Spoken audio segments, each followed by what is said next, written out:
yapımı çok kolay olan cips tarifiyle geldim. 1 su bardağı mısır unu,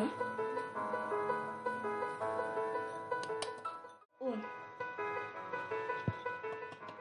2 tatlı kaşığı salça, zeytinyağı, sular.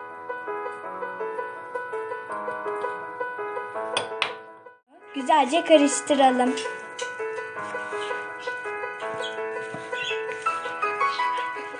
Ama böyle oluyor.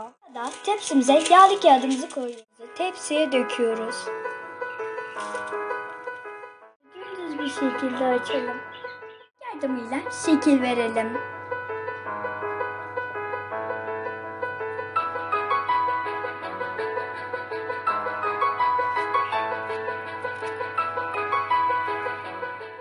Yanımıza alalım. Cipsimiz için sos hazırlayalım.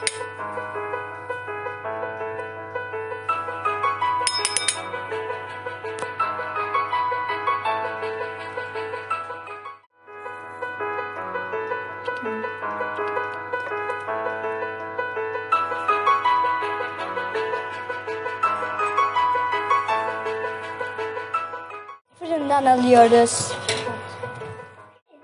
Sağlıklı cipsimiz hazır.